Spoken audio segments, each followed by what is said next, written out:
And welcome everybody to another special edition of Shadow City Mysteries House of Skye, a behind the scenes look at the game itself, actually, this time. And instead of a player, we've got Stephen Cheney, who's our game designer. I've been And here the whole time.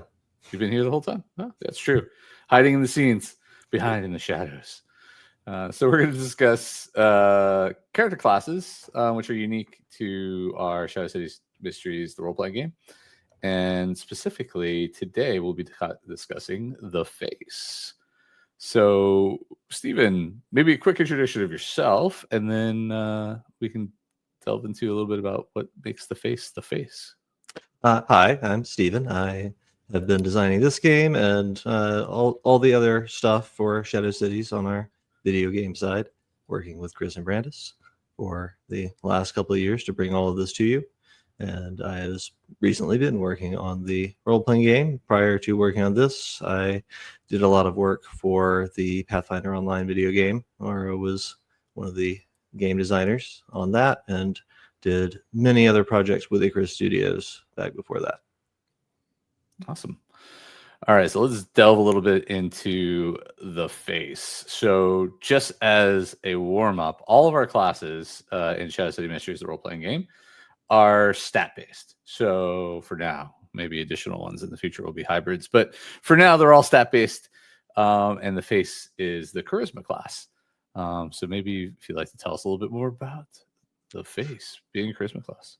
Yeah, so the basic conception of the face as the charisma class was obviously like we said, it's the face of the party. It is the person who is going to be the best at negotiating and interfacing with everybody else in the world.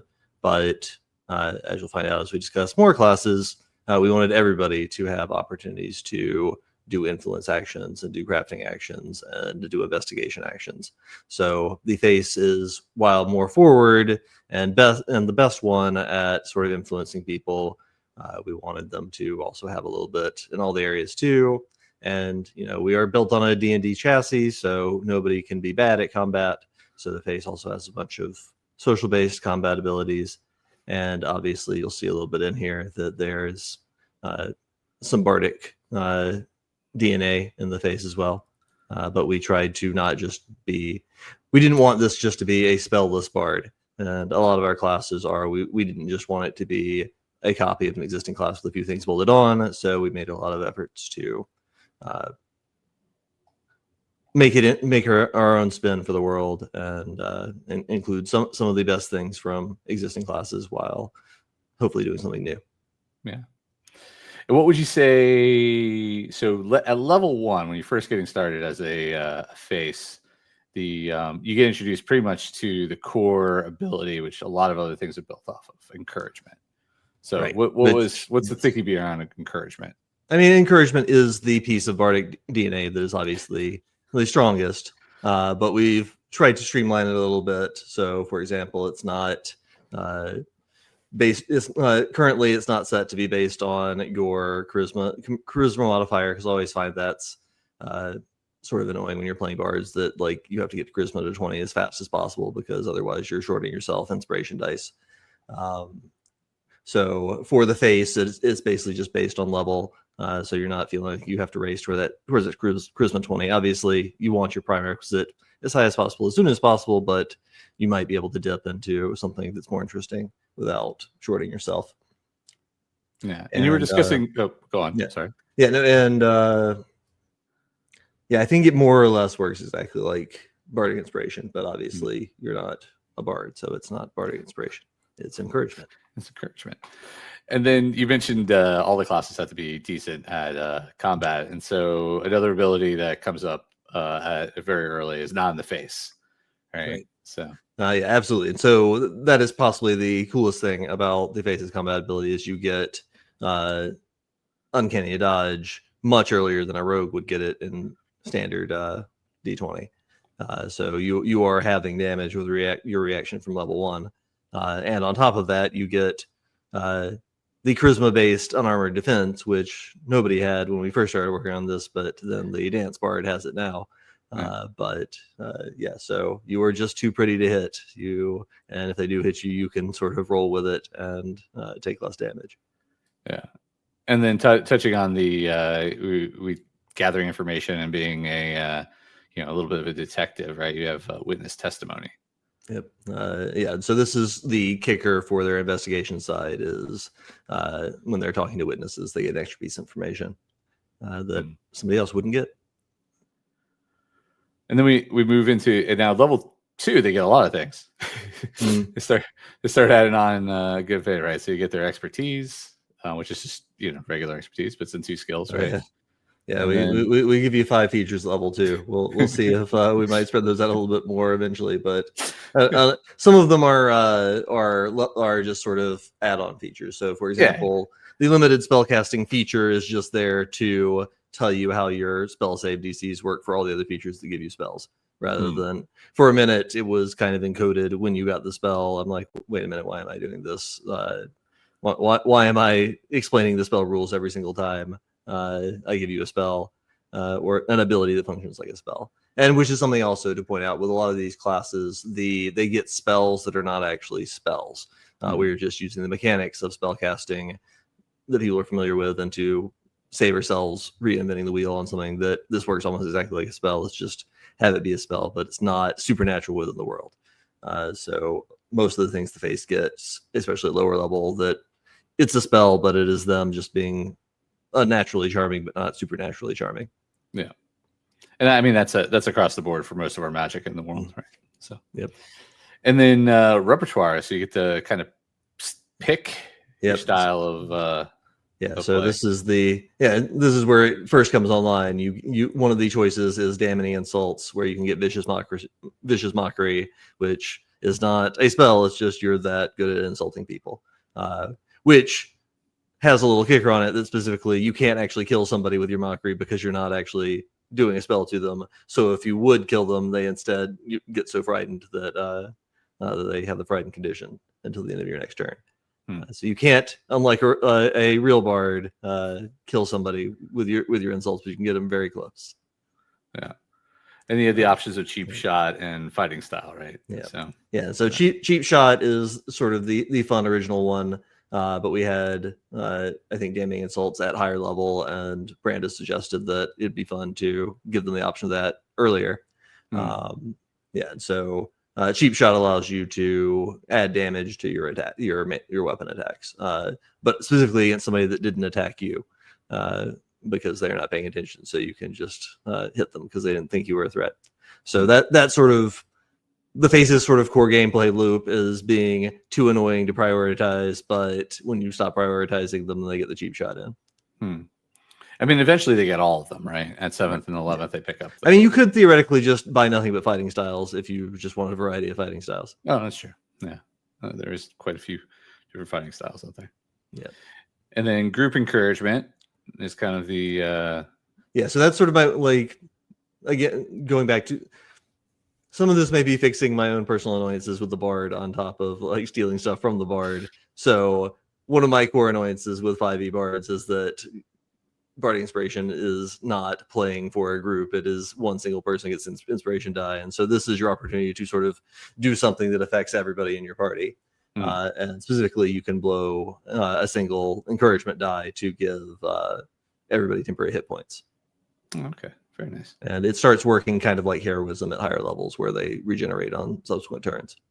And then we mentioned crafting projects, which we'll go into more detail in some of our in future episodes of our systems. But crafting projects and crafting in general is I won't say a big part, but it is a subsection of the gameplay itself. And so you get eye for bargain at 2nd level. Yep. So the face helps by going shopping. Yeah, basically.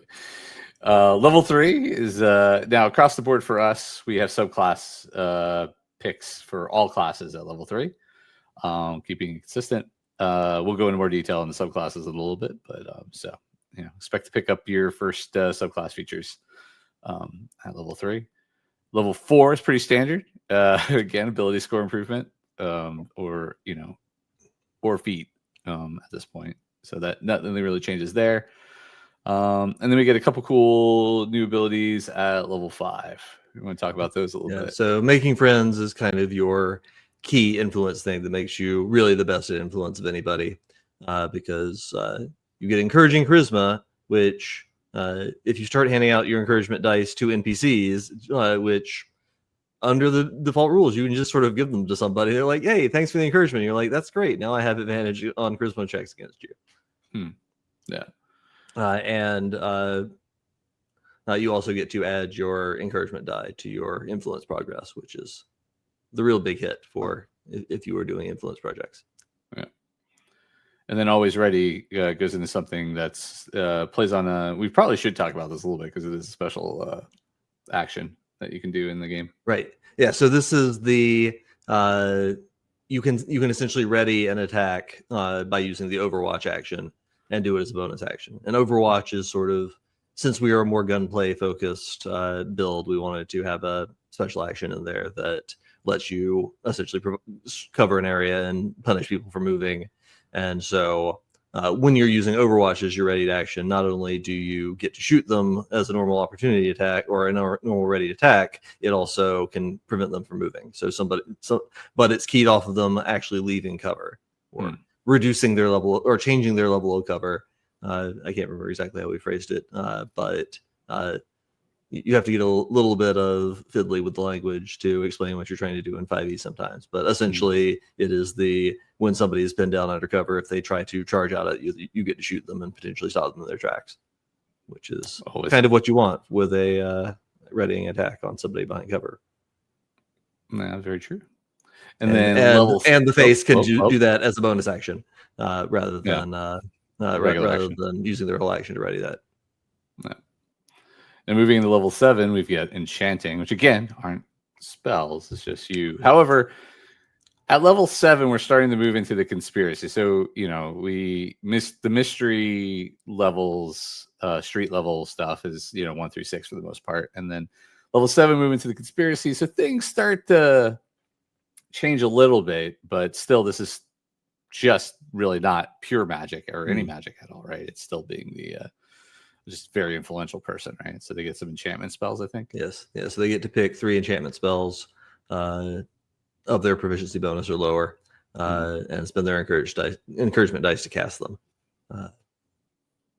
And they can change those out, but essentially it gives you 3 little enchantment spells that you can kind of use a few of per day to round out your.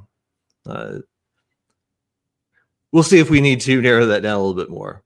Like there might be some in extended materials that the GM is like, oh no, that the one that obliterates people, that seems a little too supernatural for this level. But it's sort of intended to let you take suggestion or let you take charm person or that kind of thing, and just have it be representing how charming you are.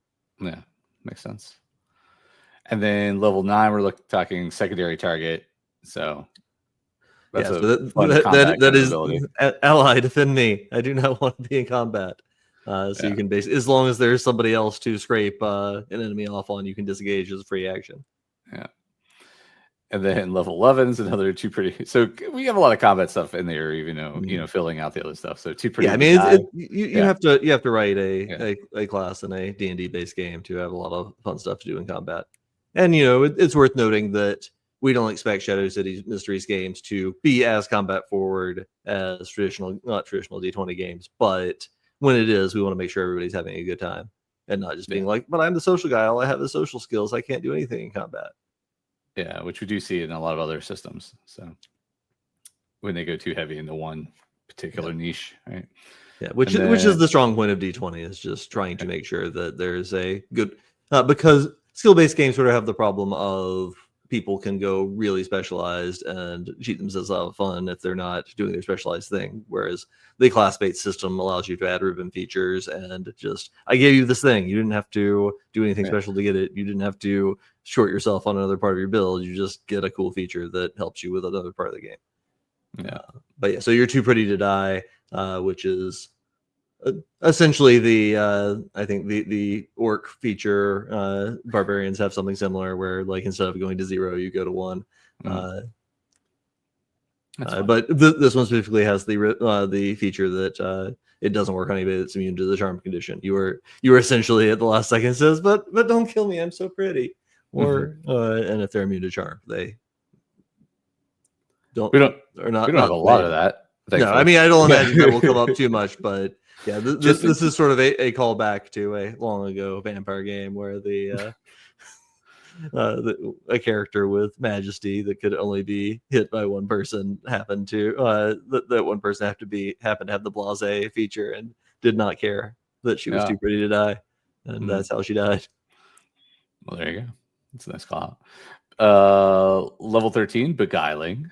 Yeah, it gives you more enchantment spells and gives them disadvantage on their saves, which we'll see if that's too powerful. But level 13 is where you should start getting pretty powerful, because I think that's about the point where we're moving from the conspiracy borderline, into conspiracy into the actual supernatural side of things. All right. And then we got Silver Tongue. So again, that's a cool. You get the sort of skill expert on all charisma ability checks reliable talent rather from Rogue for charisma ability checks. So you always treat 10 as your minimum roll for charisma ability checks, and if you cause somebody to become charmed or frightened, you can regain one of your encouragement dice, and so that's where you'll be using those enchantment spells you're getting, which apply a lot of charmed and frightened. But you spend an encouragement die to cast those, correct? Right. Yeah. But at least you get it back. So essentially, your currency fixer for succeeding on charming or frightening people. Yeah. And then level 17, we get Ravishing. Yep. Any enchantment spell for the Bard spell list, as if you cast it with level 9 slot, once per day. You can change the spell every day. So any spell level enchantment slot. Level 17, we are well into the supernatural. Your charisma is actually magical by this point. And level whether 18, or not people believe it or not. Yeah. And level 18, Charmed Existence. Yep. So no roll ones or roll ones don't. Yeah. Your ones kind of natural 20s. Cool. You can expend your reaction and encouragement die to essentially shield yourself, and you can spend encouragement dice to increase your saving throws, and increase your AC in your saving throw if the die doesn't roll enough to turn it into a success or turn it into a negation of a hit. Then you get to keep the die. Yeah, and it should be noted that your encouragement dice at level 18 is 60-12. So right, well, you roll one of you have 6 of the d12. Oh, that's okay. Yeah. So you're rolling odd d12. So, but a d12 still, it's still pretty. Nice. So at that point, it's if you happen to roll a 1 or 2 on your d12 and it didn't help, we're not going to take it from you. So realistically, probably it's going to make a big difference on an average or higher roll. Yeah. And then to end out the class, we have Eidolon, right? Yep. So, when somebody attacks you or forces you to make a saving throw, you can actually use your reaction to charm them. And then that'll stop the action right away, right? Yeah, exactly. Right. Which is sort of the caption. The capstone of being too pretty to be hit, is if they even try. Yeah. So, but it's the fixture on that is if you're the last person they can attack, then they do have advantage on the saving throw to not be charmed. So if you are trying to solo tank the world, you can. They have advantage on it, which we'll see if that helps. At level 20, level 20 characters are crazy. That's true. That's true. If you get to a level 20 Shadow City Mysteries campaign, please let us know. We'd love to hear what you're doing with that. And it doesn't count if you start at level 20. But it does not count if you start at level 20. That is true. Though if you want to, you can try that too. But it won't count as getting to level 20. But we're still excited to hear about it. And then we move into subclasses. So before we discuss, what was the kind of the thinking for all the different subclasses we have for the face? We have parallelism throughout. We tried to make sure that we absolutely made sure that every faction got an equal number of subclasses, and that every class was divided between different factions. This was the one that landed on getting Society of Ravens, Church of Astra, and Brass Consortium, which is sort of the most obvious one. And so we tried to come up with interesting spins on the face for each of those factions. And in the long run, and a generic. In the long run, we will potentially add additional subclasses so all the factions can have their own subclass for each class. In the long run, that's the hope and a prayer, right? Yeah, so, I mean, we have some ideas penciled in. We'll see how it goes. Yeah. But yeah, so the core generic one, if you just don't want your faction subclass, or you are a member of a faction that does not have a special subclass, is the celebrity, which is we are in the our timeline era for this game it's a fantasy world, but it's sort of very similar to 1930s in the real world. Yeah. So there is a club music scene and newspapers and radio, so it is possible. Film. And a growing film, so it is sort of possible to become very easy to become citywide renowned if you put your mind to it. A little bit harder to become nationally renowned, kind of hard to become world renowned at this point because of all the wars. But maybe at 20th level there'll be bootlegs of you in countries across the globe. Wow. I mean, definitely propaganda films with you. So if you're that famous.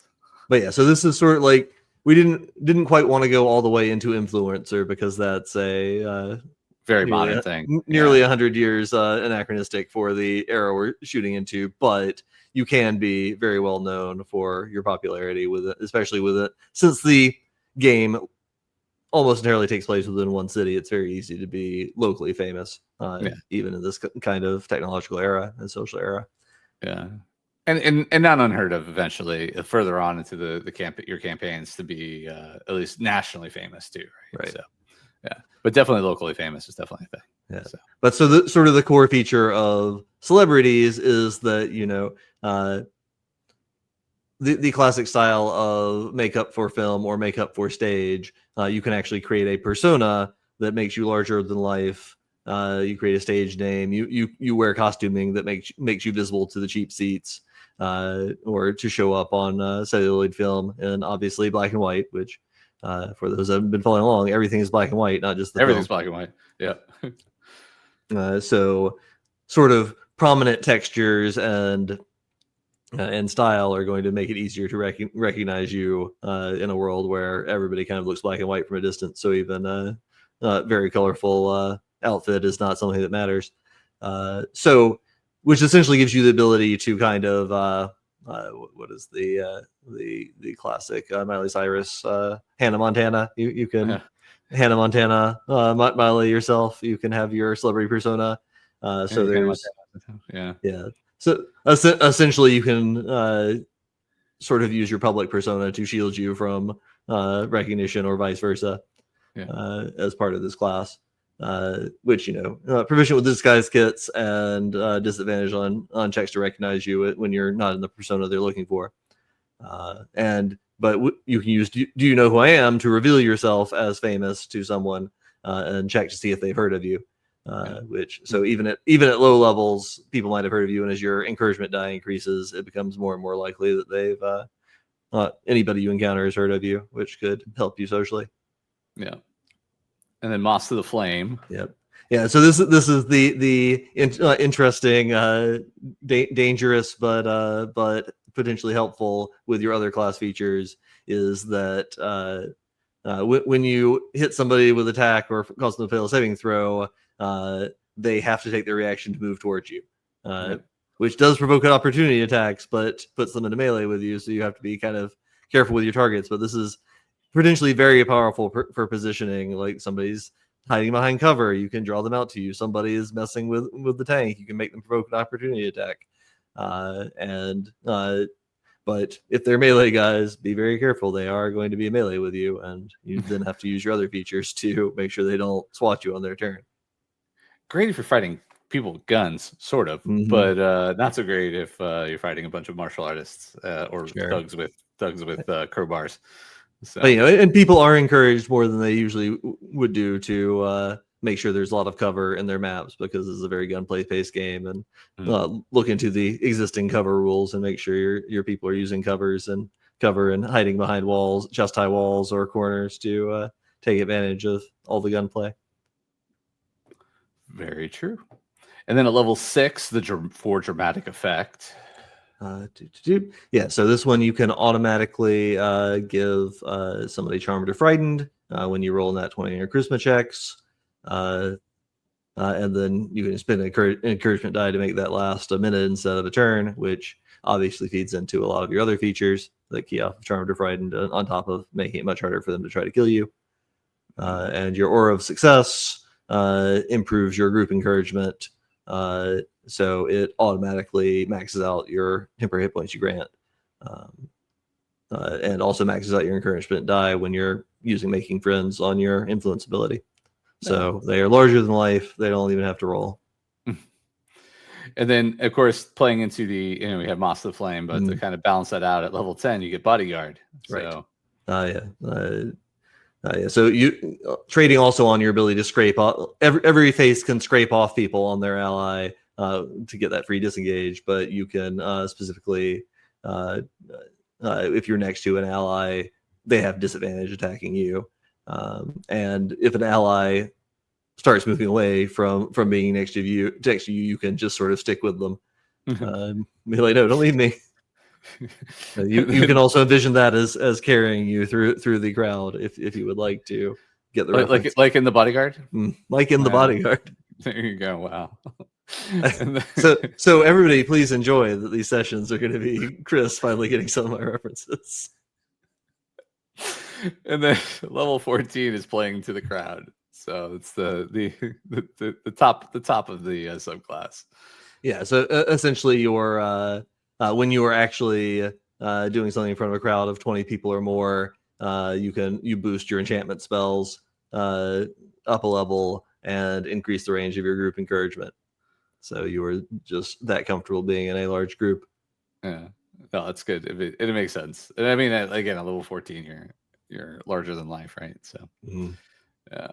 So moving on to the next subclass, which is kind of the one that, I mean, obviously generic fits the bill for a face or whatever, but the Brass Consortium, being the entertainer, the entertainer is the subclass, but the Brass Consortium is kind of full of entertainers and workers and stuff like that, service professionals. So I don't think it's too hard to explain what the influence was there, but maybe a little bit on the idea here. Yeah, so the entertainer for the Brass Consortium focuses less on pure celebrity and being well known, and focuses more on the actual talent of being an entertainer. They are probably by and large much better at it than celebrities. I mean, as much as you can be with all the same core class features, but the Brass Consortium would certainly argue that their entertainers are better than people that are going for mere celebrity.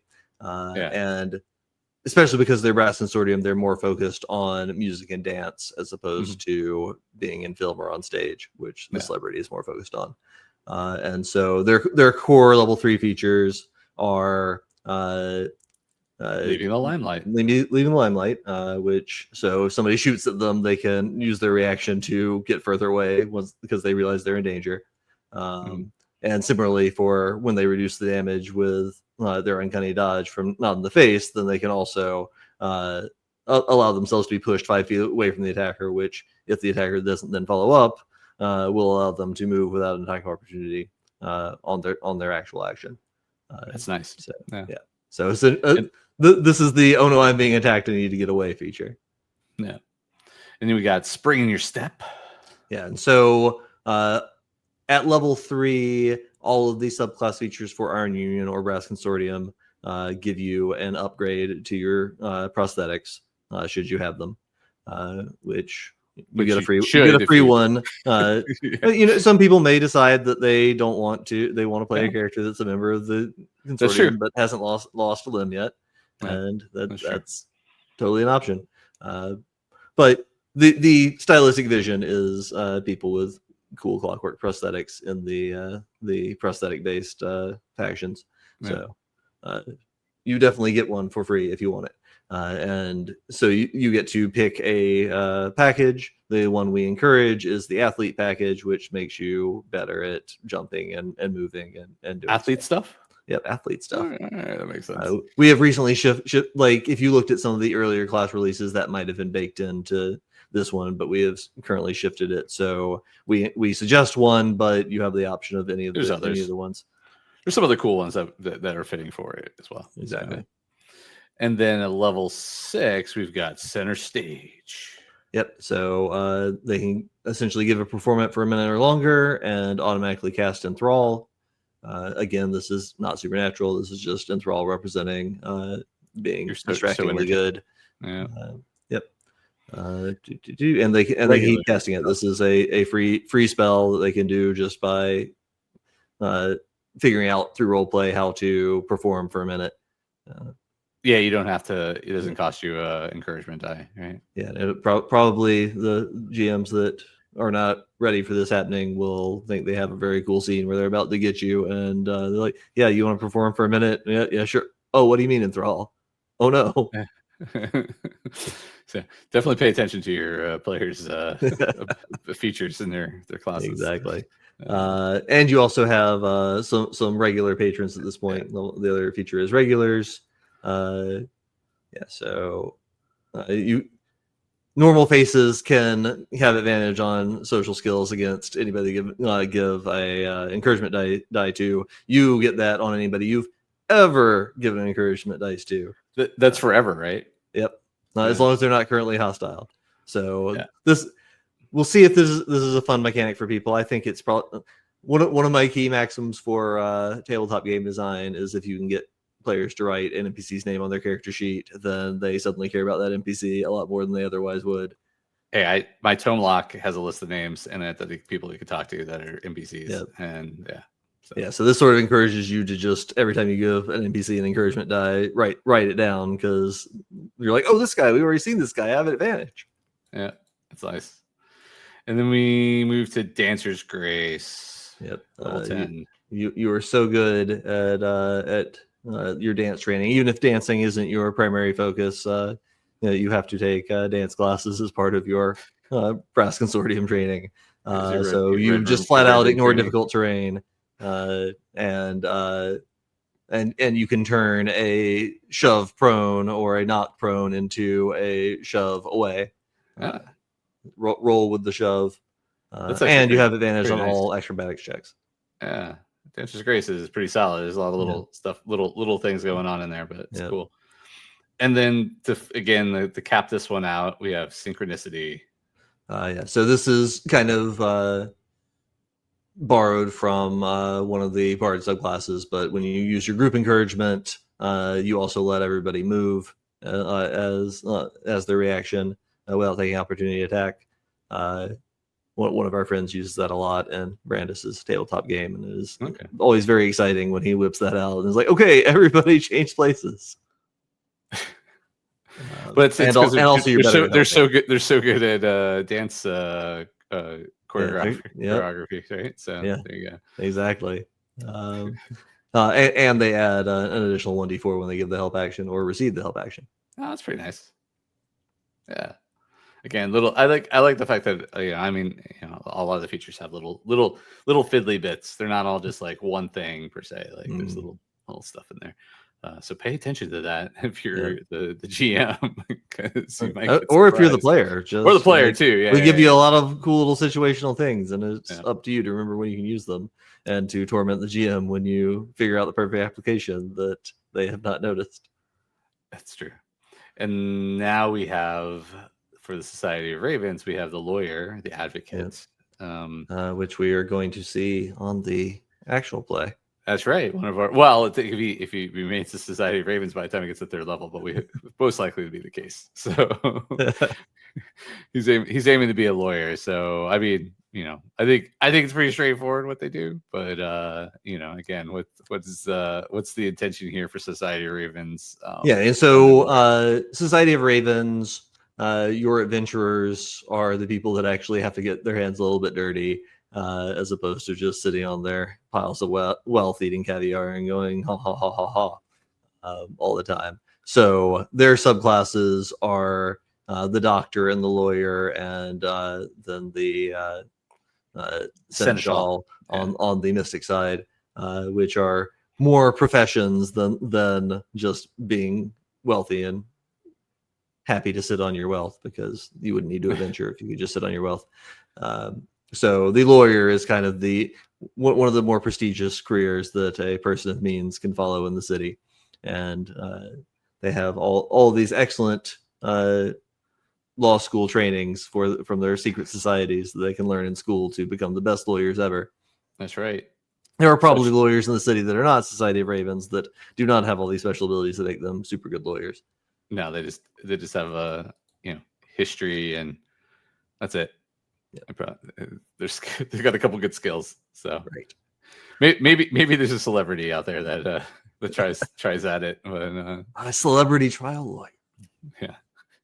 But at level 3, starting out, you get objection, which should be pretty obvious where that inspiration came from.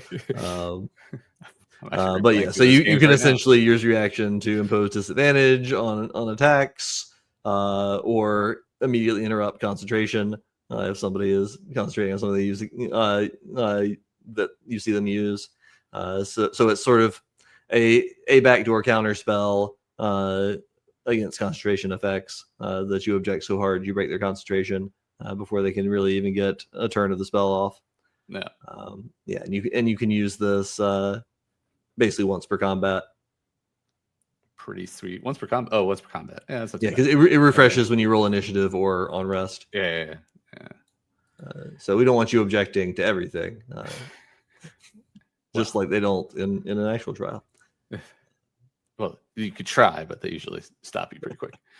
And then Prosecutor's Eye is the other starting piece for the lawyer, which essentially gives you Hunter's Mark, again, not as a supernatural thing, but just because you're so canny that you can keep an eye on the target and figure out what their weaknesses are, and which a lot of the yes, you do get bonus damage against them, which is super helpful in combat, but the other features of Hunter's Mark make it useful to you in your non-combat career as well. And as a fix for Hunter's Mark in 2024, you can actually concentrate on that and something else as well. Yeah, I like that kicker. I like that kicker on it. Why make Hunter's Mark key to a class's features if they also have other concentration spells? Yeah. No, I saw that. I like that little kicker on there. So again, moving on, you get Sustained. Another very lawyery thing to do. So if they happen to miss you, then they continue to have disadvantage against you on subsequent attacks. So this basically is super useful if you're being attacked by somebody with multiple attacks. But it might also be useful again if you provoke an attack of opportunity and they miss.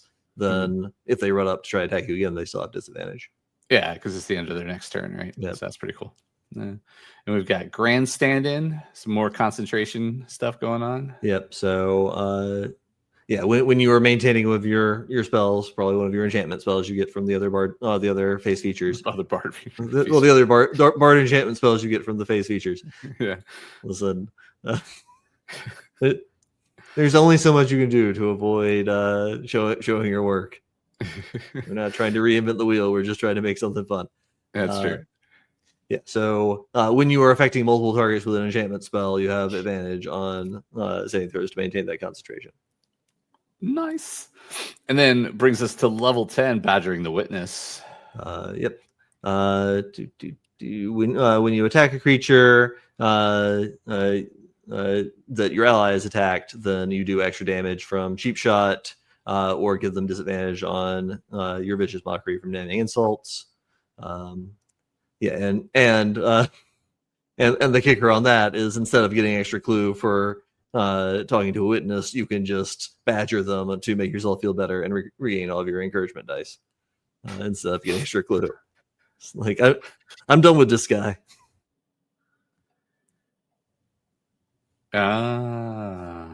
Witness testimony is the earlier face feature. No. Yep. And then Unkind Paralegal, which is a reach of a reference that I had. Yeah, you had to explain to me. Yeah, it's an unkindness of ravens. So this gives you a little raven friend. You can cast Find Familiar as a ritual to only get a raven, which we do on some of the other Society of Ravens. Yeah, Seneschal gets it right away. Yeah. And the Raven can help you on intelligence, wisdom, and charisma checks, because that's sort of the thing you see in various actual plays. But I think it's an open question on which things can you actually help on. In a lot of my games, we just sort of assume that you can't help with a skill you're not trained in a lot of cases. And so this is explicitly, the Raven can definitely help you with any intelligence, wisdom, or charisma checks, even though Ravens don't know nothing about the law. This one can help you. This one does. This one's really good. Yeah, he went to Caw school. So at level 14, the old laws. And so this is where we start tapping into kind of the supernatural side, mystical side of the Society of Ravens, which is more spelled out in the Seneschal or Mystic. But you get counterspell, dispel magic, lift warding, remove curse, and forbiddance that you can cast the same way as you can cast the enchantment spells you get from your other face class features. Yeah, it's all with charisma, right? Right. Yeah. And you also have advantage on checks to decipher or understand magical secrets because you went to magical law school, and in your family's secret law library with all the ancient stuff in there. That's right. While you were doing that, your Raven was going to Caw school, so there you go. All right, but that's I mean, I dig that side of the Society of Ravens. Play more into the up at the later levels, the secret organization part of it, right? I mean, it's not just that you're they're rich. Not just rich people; they're actually super rich people with some kind of supernatural thing to it. So right. I mean, when you're wealthy for long enough, you invent your own fun to do in basements and weird buildings in the woods and summoning up demons or creating groups that control the government from their college for the rest of time immemorial. Yeah, sure. so that's the Society of Ravens. Moving on to the final subclass is the Church of Astra. Actually, I don't know if we mentioned this one earlier, but which is the preacher. Yep, your traditional, very persuasive preacher. The other Church of Astra subclasses might be good at being a holy warrior or actually using magic, but you are the best at persuading people to join the flock. It's very true. So we start with that. It's socially and divinely inspired, right? So I think priesthoods, preacher, nuns, such. And so to start off with, you get inviolate personage. Yep, inviolate personage. You essentially get sanctuary automatically as soon as you start combat by rolling initiative. Oh man, who doesn't love sanctuary? Yeah. So started. That's even better than not in the face. Yeah, on top of all your other things that make it so people have a hard time hitting, you're like, nope, priests definitely can't do anything to me until I do something to somebody else. Yeah.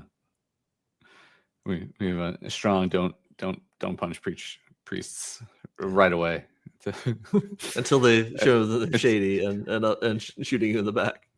That's right. And then get guilty conscience. Right. So this is the modifier for witness testimony, where the previous subclass could give up the extra clue when talking to a witness for encouragement dice. This one can gain a hook. So instead of a clue, you essentially use your priestly confession training to figure out some deep desire or shame the witness feels that's relevant to the investigation.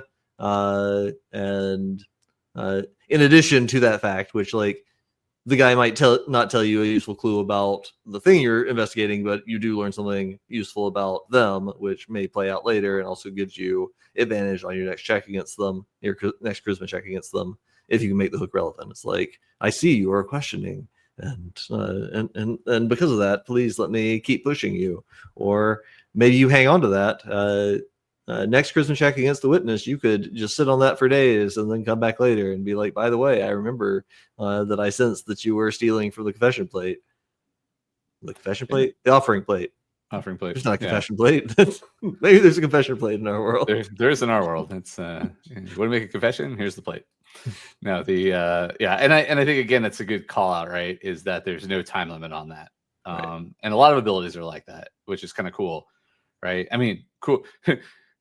Cool because they last longer. They're not just set to like, till the next long rest or whatever, but it does mean you do have to do a little bit of bookkeeping Right. to keep up with it. But it's handy to have like some of these things in your back pocket and be like, and in a lot of investigations, you're going to ideally canvas the people that might have some information early on, and then return back to them, and then return back to hit them up once you think that they actually know more than they told you. No, definitely thematically makes sense. So yep, and you have advantage on all insight checks because you're so good at ferreting out guilty consciences. Man, we don't have one of these, thankfully, in our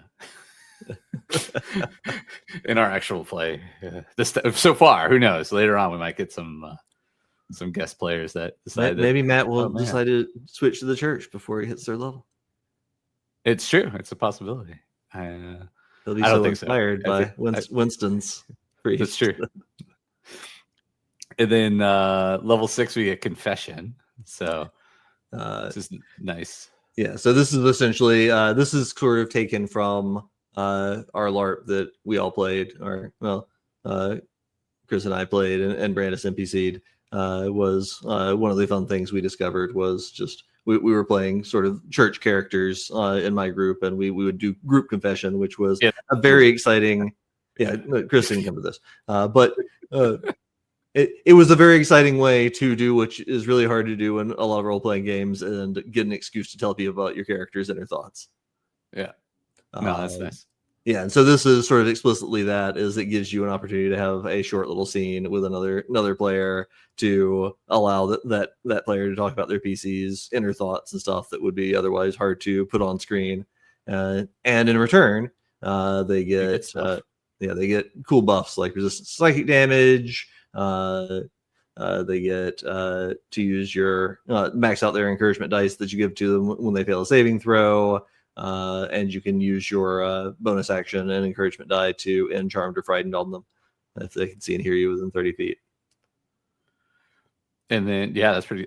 Again, I like all the little things. So you get to do a cool role playing session, and then you get a bunch of bonuses for it.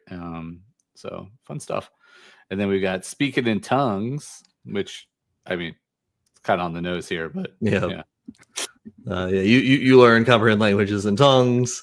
And can cast them like your other spells, and also cast comprehend languages as a ritual.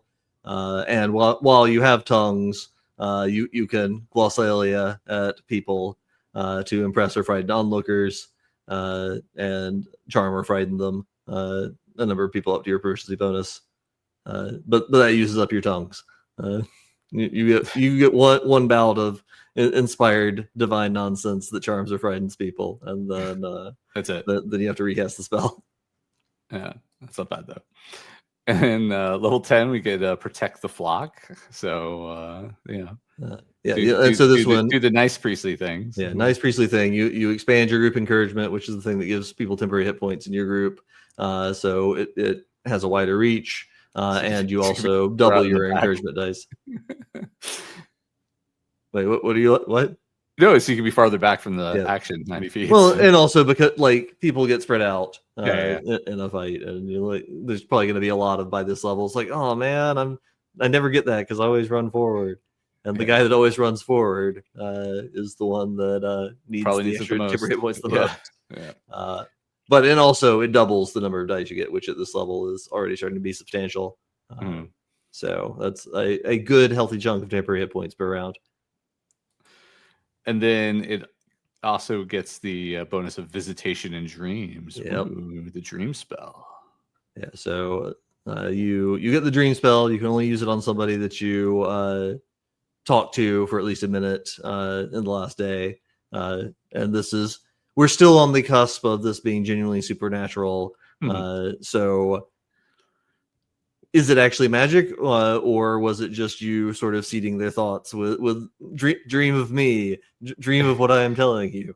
Yeah, but I mean, also keeping in mind that you're part of the Church of Astra, which is one of the more mystical groups. So they gotta get the leeway of they actually have gods that have actually been, you know, seen and relevant to the world. Yeah. So yeah, it makes sense. And you can use the manipulations that you do with the dream spell to improve your influence projects.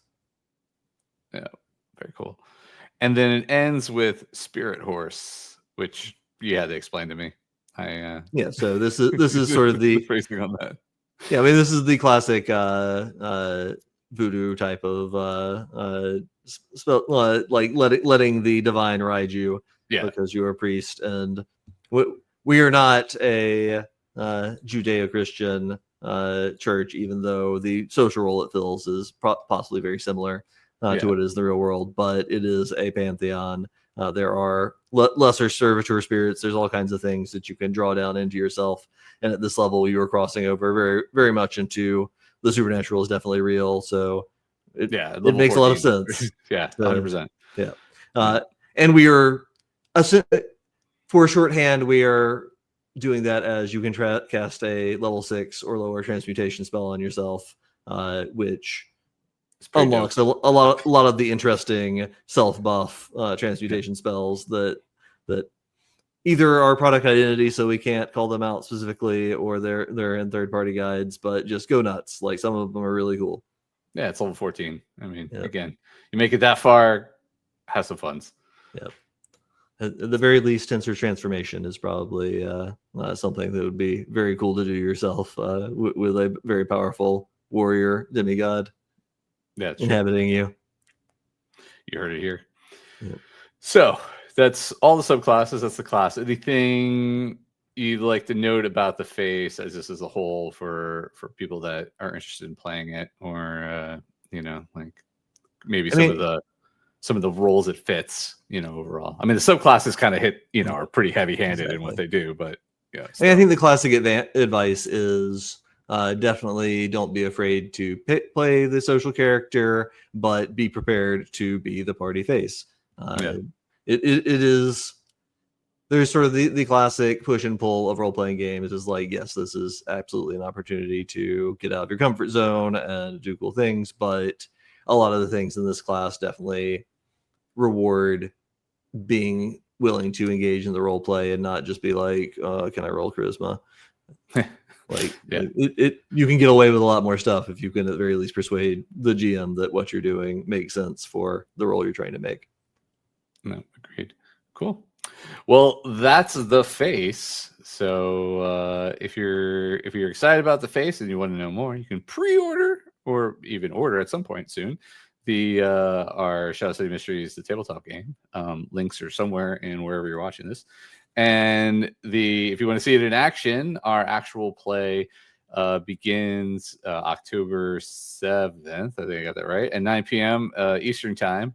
And it'll be on a weekly basis. And you can check out Matt Bell's face character there, Farank Turn. Yeah, so we're looking forward to that. Shadow City Mysteries House of Skye starting very soon. Be sure to check it out. All right. Well, thank you, Stephen. And we'll talk to you soon about more. Thank you, everybody. Classes. Yeah. All right.